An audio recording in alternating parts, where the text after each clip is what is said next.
अनमोला जयशंकर प्रसाद। उसके जाल में सीपियां उलझ गई थीं।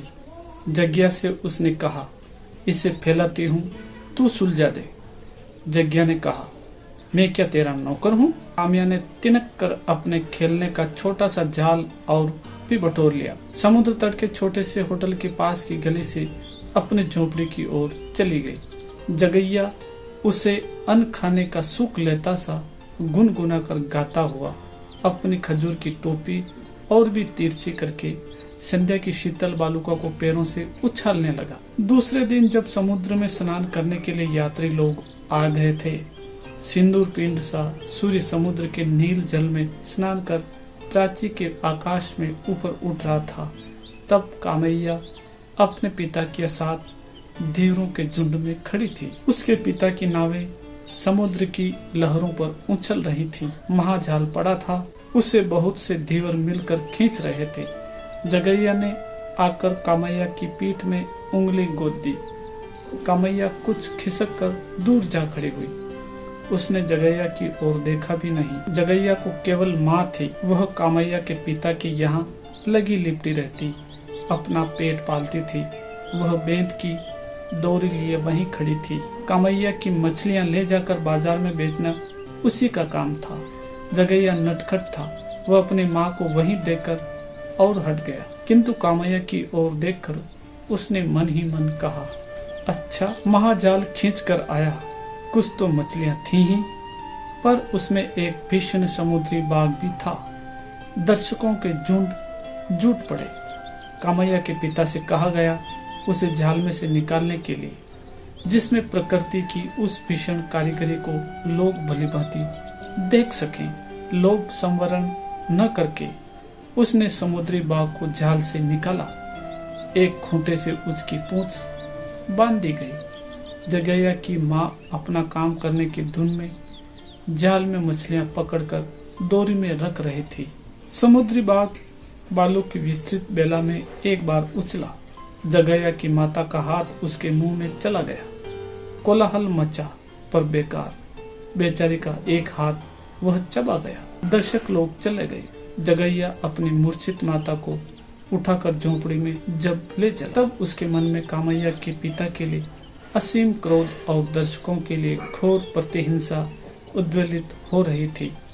कामैया की आंखों से आंसू बह रहे थे, तब भी वह बोली नहीं।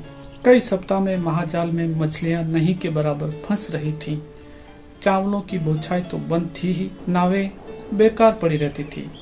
मछलियों का व्यवसाय चल रहा था, वह भी डामाडोल हो रहा था। किसी देवता की अकृपा ही क्या। कामैया के पिता ने रात को पूजा की। बालू की वेदियों के पास खजूर की डालियां पड़ी थीं। समुद्री बाघ के दांत भी बिखरे थे। बोतलों में मदिरा भी पुजारियों के समीप प्रस्तुत थी। रात में समुद्र देवता की पूजा आरंभ हुई। जगैया दूर जहां तक समुद्र की लहरें आकर लौट जाती हैं, वहीं बैठा हुआ चुपचाप उस अनंत जलराशि की ओर देख रहा था और मन में सोच रहा था, क्यों मेरे पास एक नाव न रही, मैं कितनी मछलियां पकड़ता। आह, फिर मेरी माता को इतना कष्ट क्यों होता। अरे, वह तो मर रही है मेरे लिए इसी अंधकार सा दारिद्र्य छोड़कर। तब भी देखें भाग्य देवता क्या करते हैं। इसी रगैया की मजूरी करने से तो वह मर रही है। उसके क्रोध का उद्वेग समुद्र सा गर्जन करने लगा। पूजा समाप्त करके मदिरारूण नेत्रों से घूरते हुए पुजारी ने कहा, रगैया, तुम अपना भला चाहते हो तो जगैया के कुटुंब से कोई संबंध न रखना, समझा ना। उधर जगैया का क्रोध अपनी सीमा पार कर रहा था।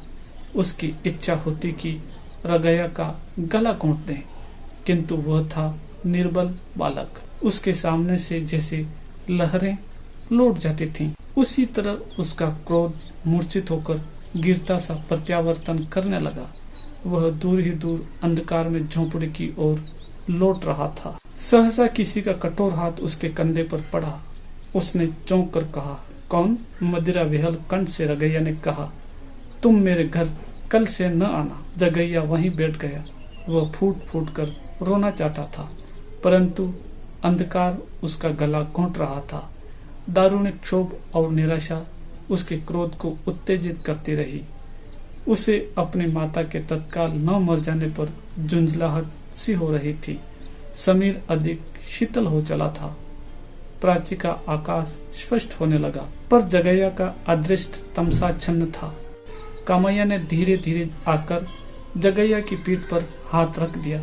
उसने घूमकर देखा, कामैया की आंखों में आंसू भरा था। दोनों चुप थे। कामैया की माता ने पुकार कर कहा, जगैया, तेरी माँ मर गई, इसको अब ले जा। जगैया धीरे धीरे उठा और अपनी माता के शव के पास खड़ा हो गया। अब उसके मुख पर हर्ष, विषाद, सुख, दुख कुछ भी नहीं था। उससे कोई बोलता न था और वह भी किसी से बोलना नहीं चाहता था। किंतु कामैया भीतर ही भीतर फूट फूट कर रो रही थी। पर वो बोले कैसे? उससे तो अनबोला था ना।